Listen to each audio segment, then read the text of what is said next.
Yeah, 13, And yeah. so what have you driven in the past, decade? So I guess you and I obviously went through a similar thing, I think, with the concussions and Yep. the head injuries. And so I stopped racing everything end of 13. The doctor said, no, no more. Yeah. And so I would go to places like Goodwood, and I'd demonstrate these old cars, and actually some new ones too, up the hill at the Festival of Speed. But I really enjoyed just the act of driving something again.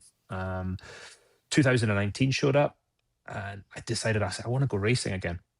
And so I talked to the doctors. I did a good sales job on the doctors, managed to convince them that I should do that.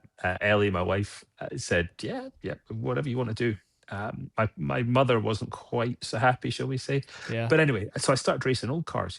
The '60s Ferraris, Shelby Cobras, GT40. Jimmy and I shared and my brother Marino shared a GT40 at Spa, and then I started to get into sort of slightly more modern stuff again. The last couple of years. So it's been kind of a gradual thing. I was quite happy being retired those first couple of years. Yeah.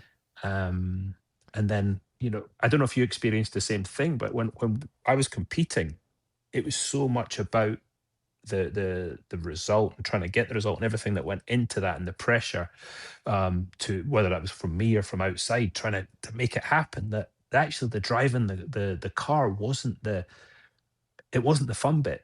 And with all this stuff I did since retirement, I realized I love driving cars. I love driving racing cars. I love the act of trying to make a vehicle go quickly around a circuit. So hence the fact we find ourselves here. Yeah. I was very comfortable and happy with my decision to quit.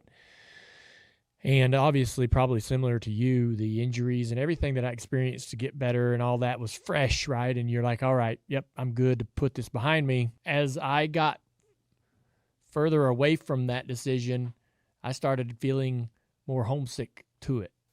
More, I missed it more and more. It didn't get easier; it got harder.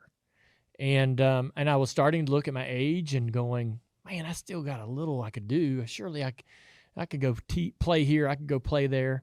But you have to be selective when you say. Oh, absolutely. I mean, the chances of me getting in anything on an oval are non-existent. It's just not. It's never going to happen. I'd love to try an IndyCar again, but the physical demands of that, probably, even just to go somewhat quickly, you got to be so fit, and I wouldn't want to get in that and do a half-assed job. But for us, it's interesting. I've been thinking a lot about this because people are asking, why are you doing this? But for racing drivers, we don't have whatever your discipline, we don't have a seniors tour. Tennis, That's golf. exactly right.